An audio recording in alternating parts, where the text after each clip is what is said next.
Salutationalisation. On a tous un super-héros préféré, mais le super-héros de ton super-héros, on le sait, c'est Batman. Bruce Wayne, l'homme chauve-souris, le justicier, le chevalier noir, sans contredit le plus grand super-héros de tous les temps, présent dans les comics depuis plus de 80 ans maintenant. Vu la popularité du personnage à travers les décennies, il était juste une question de temps avant qu'il arrive sur la scène des médias, et autant vous dire, il a pas fait les choses à moitié. Parce que figurez-vous que depuis sa création, il y a eu pas moins de 8 acteurs différents à avoir incarné le chevalier noir. Et ça, c'est sans compter les 6 comédiens de doublage différents à avoir interprété le Chevalier Noir dans des dessins animés et autres médiums, ce qui rend le compte total à 14 selon mes recherches. C'est quand même très impressionnant. Mais pour tout cet engouement, il doit y avoir une origine que je vous donne aujourd'hui. Alors si vous aimez l'histoire du cinéma, je vous invite à vous abonner à cette chaîne, à activer la cloche, à laisser un like et un commentaire me disant de quel autre sujet on devrait traiter. Sur ce, embarquez avec moi dans cette histoire de Batman au cinéma.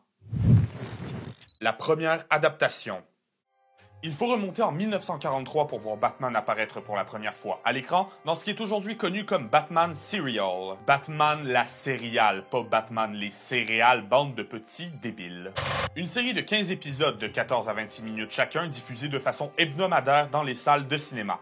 Oui, il est important de rappeler qu'à l'époque où la télévision n'était pas un objet très commun à avoir chez soi, les séries étaient diffusées dans les salles de cinéma. Et bien sûr, je vous entends, oui, moi j'ai toujours pensé que la première adaptation de Batman, c'était la série des années 60 avec Adam West et le requin qui explose.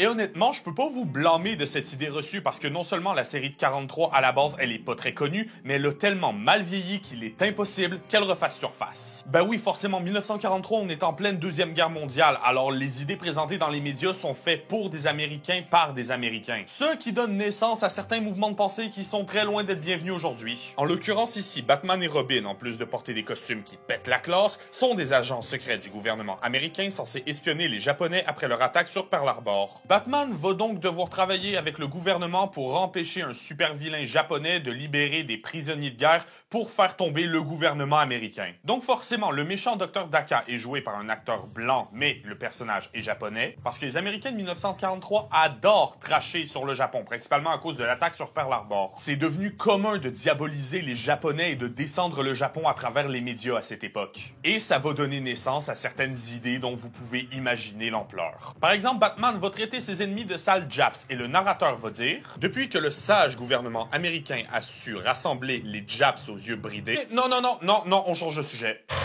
Bien sûr, vous vous en doutez, c'est une question de contexte et il n'y a pas que du négatif dans cette série. Elle est diffusée tellement tôt dans l'histoire de Batman que c'est une vraie révolution pour le personnage. C'est la série, par exemple, qui a inventé la Batcave. C'est pas rien. Elle fera son apparition que 2 ans plus tard dans les comics. On peut donc dire que cette série a dû marcher pour que Batman puisse courir. Batman dans les années 60.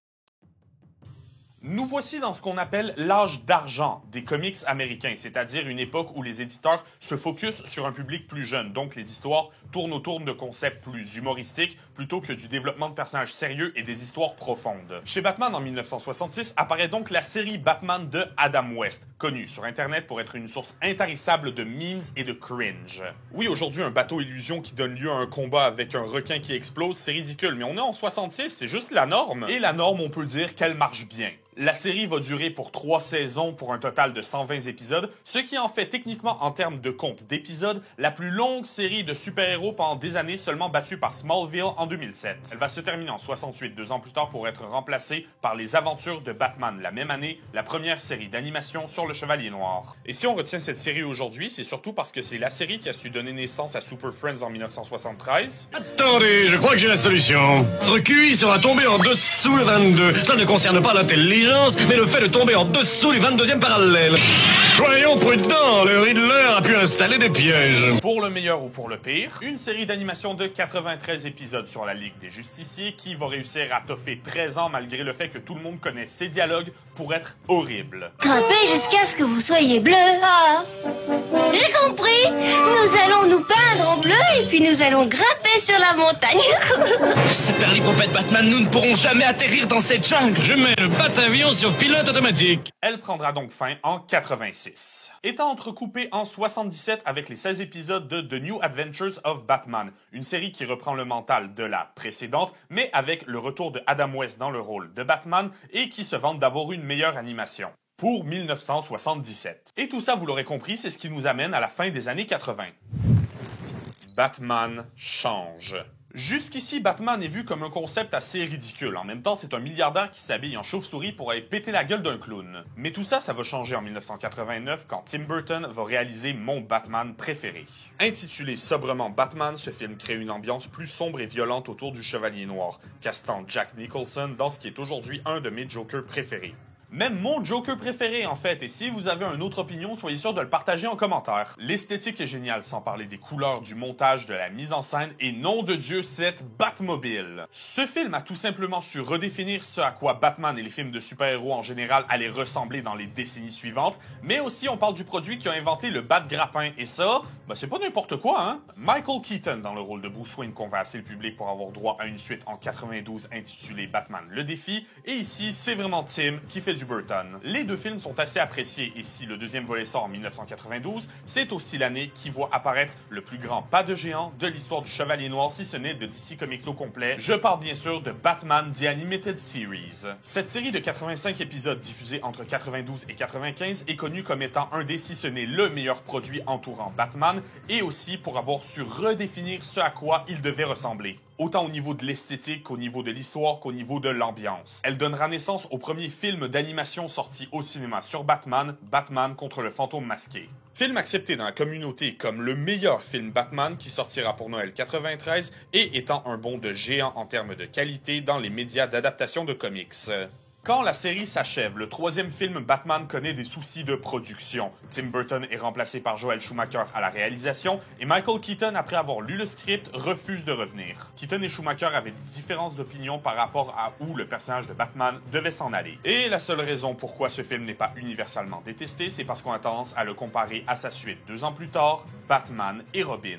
Film que vous connaissez tous via Internet. On démolit totalement ce qui fait des personnages eux-mêmes, on a un scénario ramassé totalement débile, et Arnold Schwarzenegger parvient à rendre Mr. Freeze encore plus ridicule que sa version comics. Et je pense que ce film a su démontrer le pire des adaptations de bande dessinée américaine parce que ce sera le dernier film Batman en live action à sortir au cinéma pour 8 ans. Heureusement, cette même année, la télé va décider de reprendre là où elle s'était arrêtée avec la série d'animation puisqu'on sort la suite de New Adventures of Batman, diffusée entre 97 et 99. Comme son prédécesseur, elle donnera naissance à un film intitulé Batman et Mr. Freeze sous zéro. C'est un très bon film Batman, mais c'est aussi le film qui a réussi à faire passer Mr. Freeze de méchant anecdotique, secondaire et ridicule à un antagoniste profond à l'histoire tragique. Et à ce moment, je pense que vous avez compris que les dessins animés Batman semblaient mieux marcher que les films en live action. Et ça, ils ont dû le comprendre parce que ces deux séries vont donner naissance à plein de spin-offs. J'ai déjà parlé des séries Superman, Justice League et Justice League Unlimited, mais mon petit bébé à moi, c'est la série Batman Beyond, se passant dans le futur, où on a introduit un nouveau chevalier noir prenant le mental, Terry McGinnis. Terry McGinnis est un personnage fascinant, tellement en fait qu'il mérite sa propre vidéo, soyez donc sûr de la réclamer en commentaire et de vous abonner si ça vous intéresse. Beyond va être diffusé entre 1999 et 2001, et comme c'est devenu une tradition, il va aussi y avoir un film sur cet univers. Film qui m'a fait découvrir la série Batman Beyond quand j'étais jeune et qui honnêtement est juste excellent. Sans spoil, le film se concentre sur un gros mystère entourant le personnage du Joker et son retour dans un Gotham qui s'en croyait débarrassé. C'est donc ainsi qu'on vient d'entrer dans les années 2000. Le retour au live action.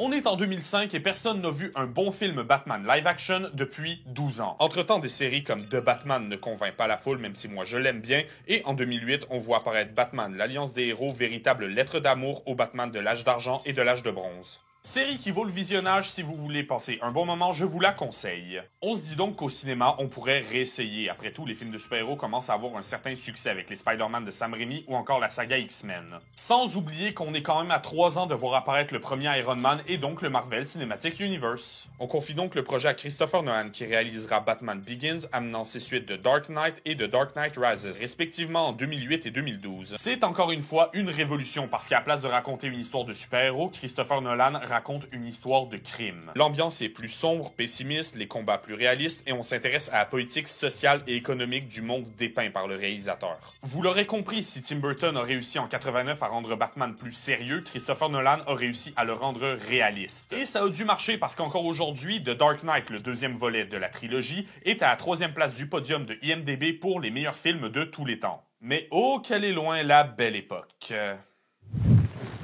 De nos jours. Après 2012, tout le monde pense encore que Christian Bale est le visage de Batman. C'est pour ça que Ben Affleck a de gros souliers à remplir. On passe vite sur le DC Animated Saga, univers cinématique d'animation qui s'achève en 2020 et honnêtement, c'est pour le mieux. Mais pour revenir sur Affleck, en 2016, quand Batman vs Superman sort, s'il fait encore très polémique, il plaît à beaucoup de gens et on se demande à quoi son film Batman Solo va ressembler. Et si vous avez vu notre vidéo sur l'histoire du DCU, vous savez comment ça s'est terminé. Ça s'est terminé très mal. On atteint finalement 2022 avec le Batman de Christopher Reeves joué par Robert Pattinson qui honnêtement est une œuvre d'art. Et aujourd'hui, les projets Batman sont légion entre le DCU qui refuse de rester mort, le Batman de Pattinson, les films Joker et j'en passe. Il est impossible de dire quel est le visage définitif de la chauve-souris. Et il est plus que probable que les interprètes vont continuer de se multiplier. Pourquoi? Parce que Batman, c'est pas un visage et une voix, c'est un symbole. Le héros dont Gotham a besoin, l'homme masqué, et en bout de ligne, même si on a tous notre film Batman préféré, il est indéniable que le concept continuera d'évoluer tant et aussi longtemps que le public sera présent dans les salles de cinéma.